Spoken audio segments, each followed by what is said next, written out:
잠언 4장에서는 지혜에 대해서 계속 강조하고 있습니다. 이 지혜란 말이 지금 우리가 오늘 읽은 이 9절의 부분에만 대해서 무려 4번이나 나오고 있고요.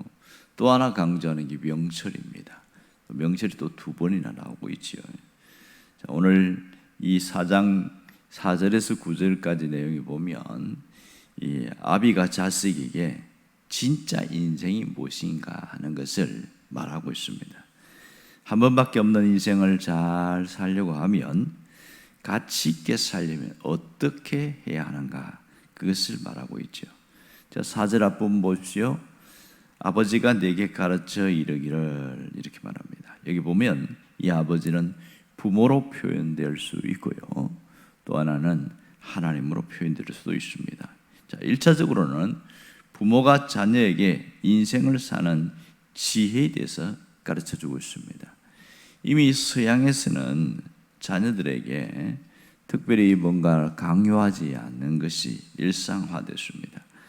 자기의 사고, 부모의 생각을 자녀들에게 가르쳐 주입시키지 않는다는 것이죠. 그래서 네가 네 인생이니까 네가 한번 경험해보고 네가 그렇게 해서 만나보고 판단해보고 그렇게 살아라, 그런 식인 거죠.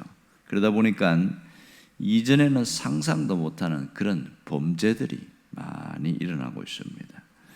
이전에는 부모가 가르치는 삶의 법도라는 것이 있었고 삶의 규칙이라는 것이 있었습니다.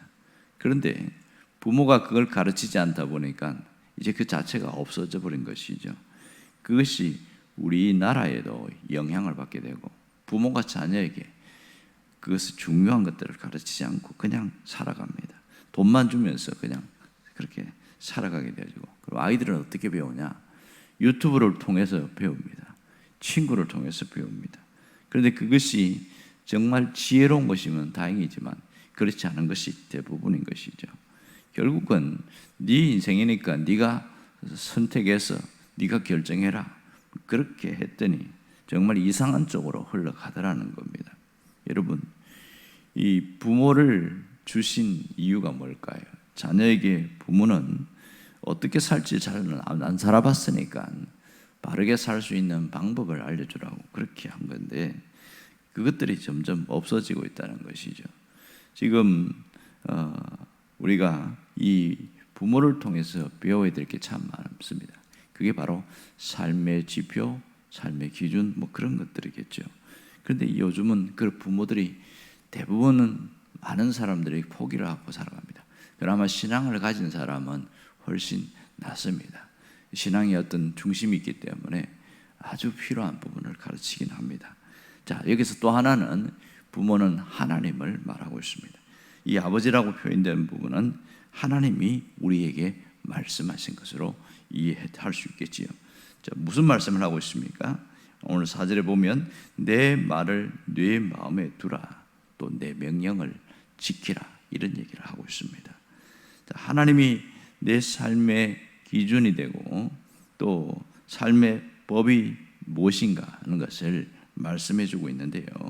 자, 여기서 보면 내 말과 내 명령을 지키고 마음에 두라, 이것은 뭘 얘기하느냐?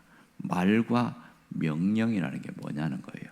그것은 지혜를 이야기하고 있습니다. 자, 5절에 보시면요, 이렇게 나옵니다. 지혜를 얻으며 명철을 얻으라. 내 입의 말을 잊지 말며 어기지 말라. 자, 여기서도 똑같은 얘기를 하고 있죠. 결국은 말과 명령이라는 게 지혜를 말하는 거구나, 이걸 알 수 있습니다. 여기서 강조하고 있는 것은 지혜를 얻으라, 이렇게 말합니다. 명철을 얻으라, 이렇게 얘기해요. 그런데요, 7절에도 똑같은 말을 하고 있습니다. 지혜가 제일이니 지혜를 얻으라. 내가 얻은 모든 것을 가지고 명철을 얻을지니라. 한 번 더 강조하고 또 반복하고 있는 것을 알 수가 있죠. 그만큼 지혜와 명철이 소중하다는 것을 말합니다. 그런데 6절에서는 마이너스로 표현을 하고 있습니다. 지혜를 버리지 말라, 이렇게 표현을 하고 있어요. 자, 여기서 지혜를 버리지 말라, 이것은 지혜를 얻은 자가 그 함부로 버리는 어리석음을 범하지 말라, 그런 뜻이죠. 그렇다면 여기서 말하는 지혜가 뭐냐, 이걸 우리가 알아야 합니다. 지금 이 말씀 속에서 반복되는 지혜가 나오는데, 그 지혜는 하나님의 말씀을 통해서 주어지는 깨달음을 말하고 있습니다. 하나님의 말씀을 통해서 내가 새롭게 깨닫게 되는 것, 이게 지혜다, 이 얘기를 하고 있어요. 자, 그럼 명철은 무엇입니까? 지난 시간에 얘기했습니다마는 명철은 하나님의 지혜가 이 세상에 적용되어서 실용화되는 것, 그것이 명철이다, 이렇게 말했습니다. 그러니까 여기서 지혜와 명철을 얻으라는 것은 어떻게 하라는 거예요? 배우라는 것이죠. 지혜를 얻고 명철을 얻기 위하여 철저하게 배워야 한다, 그 얘기를 하고 있는 것이죠. 여러분, 하나님의 지혜는 나 혼자 명상을 통해서 주어지는 게 아닙니다. 이것이 기독교와 타 종교의 차이점이라고 할 수 있습니다. 타 종교는 깊은 명상을 통해서 진리를 터득하려고 합니다.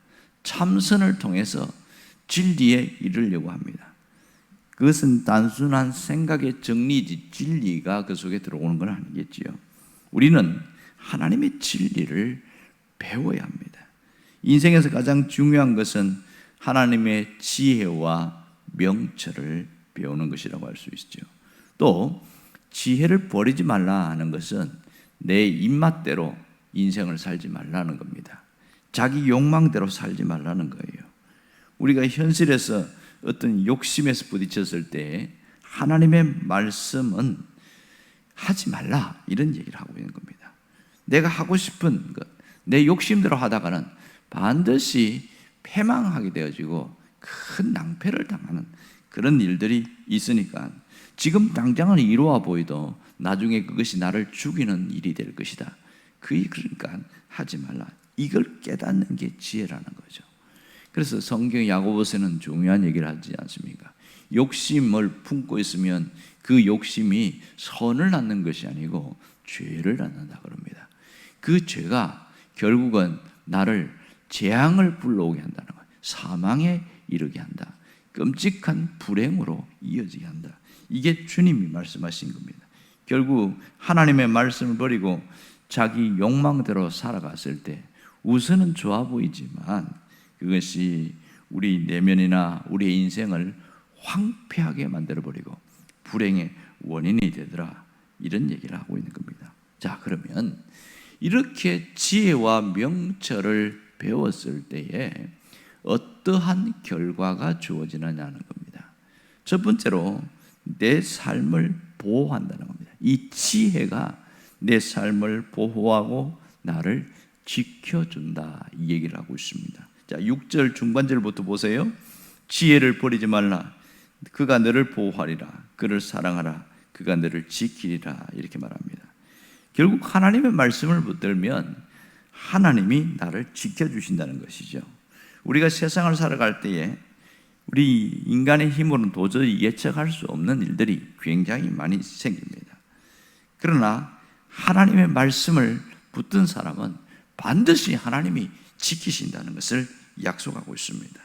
결국은 하나님의 말씀은 우리가 인생을 사는데 도움이 되는 보충적인 그런 재료가 아니고 이 내 인생의 가장 중요한 원리라는 것을 깨닫게 되는 것이죠. 두 번째는 지혜가 나를 높여주고 영화롭게 해준다, 이 얘기를 하고 있습니다. 8절을 보십시오. 그를 높이라. 그리하면 그가 너를 높이 들리라.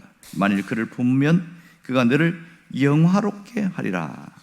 놀라운 것은 내가 지혜를 높이면 지혜가 나를 높여주고 내가 지혜를 품으면 지혜가 나를 영화롭게 해준다, 이렇게 말하고 있습니다.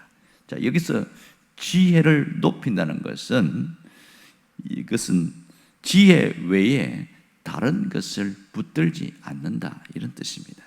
세상의 다른 지식이나 방법을 내려놓고 하나님의 말씀만 붙든다는 것이죠.